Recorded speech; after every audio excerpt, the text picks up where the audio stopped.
KBS YouTube channel நேயர்களுக்கு வணக்கத்தை தெரிவித்துக் கொள்கின்றேன். இந்த சேனலை இதுவரைக்கும் சப்ஸ்கிரைப் பண்ணாதவங்க சப்ஸ்கிரைப் பண்ணிடுங்க.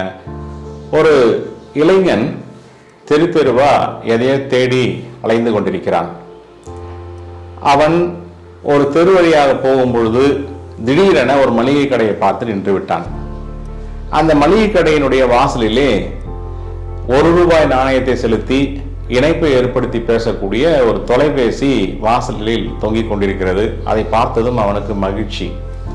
அவன் அதைத்தான் தேடிக்கொண்டிருக்கிறான் என்பது அப்போதுதான் தெரிய வந்தது. உடனே அந்த மளிகை கடையை நோக்கி வேகமாக செல்கிறான். அந்த கடைக்காரரை பார்த்து, ஐயா, நான் ஒரு தொலைபேசி செய்து கொள்ள வேண்டும் என்று சொல்கிறான். அந்த கடைக்காரரும் சரி என்கிறார்.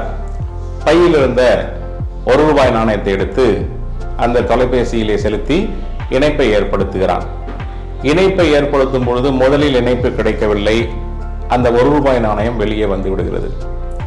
அவன் சளைக்காமல் மீண்டும் ஒரு முறை அந்த நாணயத்தை எடுத்து தொலைபேசியிலே செலுத்தி அதே எண்ணுக்கு இணைப்பை ஏற்படுத்துகிறான். இப்பொழுது அவனுக்கு இணைப்பு கிடைக்கிறது.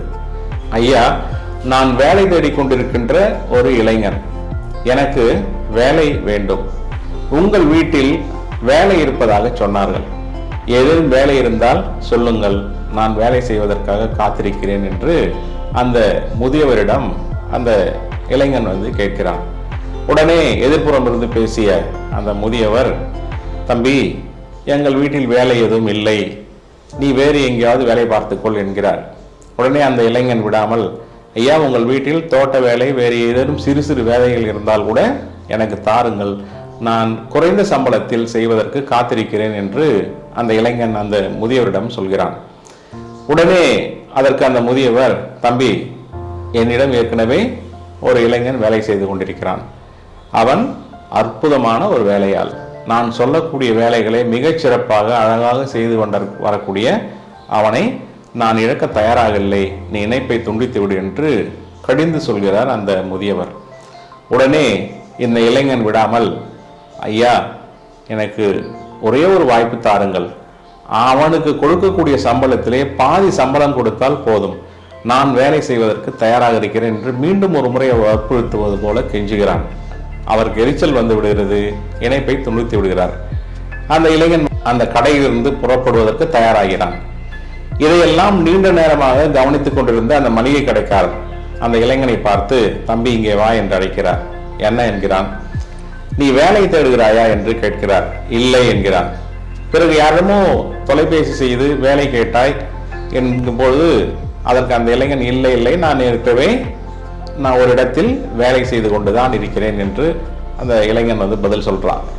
பிறகு எதற்கு யாரிடமோ தொலைபேசி செய்து வேலை கேட்பது போல் பேசினாயே, என்ன விவரம் என்று அந்த இளைஞனை பார்த்து மீண்டும் கேட்கிறார் மளிகை கடைக்காரர். அதற்கு இவன் சொல்கிறான், இப்பொழுது நான் தொலைபேசி செய்தேன் இல்லையா, அந்த பெரியவர் தான் என்னுடைய முதலாளி. அட பாவி, பிறகு எதுக்குடா அவருக்கு போன் பண்ணி அவர்கிட்டயே வேலை கேட்கிற என்று அந்த கடைக்காரர் அவனிடம் மீண்டும் ஒரு முறை ஆச்சரியமாகவும் கடிதம் கேட்கிறார். அதற்கு அவன் சொன்ன பதில், ஐயா, நான் என் முதலாளி வீட்டில் வேலைக்கு சேர்ந்து 6 மாதங்கள் ஆகிறது. என்னை பற்றியும் என் வேலையை பற்றியும் என்னுடைய முதலாளி என்ன நினைக்கிறார் என்று இதுவரை எனக்கு தெரியவில்லை. எனவே நான் என்னை சுய பரிசோதனை செய்து கொள்ள ஆசைப்பட்டேன். அதற்காகத்தான் தெரு தெருவாக தொலைபேசி இணைப்பை தேடி வந்தேன். உங்கள் மளிகை கடையில் இருந்தது, இணைப்பை ஏற்படுத்தி பேசினேன், இப்பொழுது தெளிவு பெற்று விட்டேன் என்று அந்த இளைஞன் பதில் சொல்கிறான். அதற்கு அந்த மளிகை கடைக்காரர் கடையிலிருந்து எழுந்து அவனை அருகே அழைத்து முதுகில் தட்டி கொடுத்து வாழ்த்தி வழி அனுப்பி வைத்தார். இந்த சம்பவத்திலிருந்து என்ன தெரிகிறது என்றால், நாம் வாழ்க்கையிலே எந்த பணி செய்தாலும் சரி, அந்த பணியை பற்றி நம்மை சுற்றி உள்ளவர்களும் நம்முடைய தலைமையும் என்ன நினைக்கிறார்கள் என்பதை சுய பரிசோதனை செய்து கொள்வது என்பது அத்தியாவசியமான ஒன்று. நன்றி, வணக்கம்.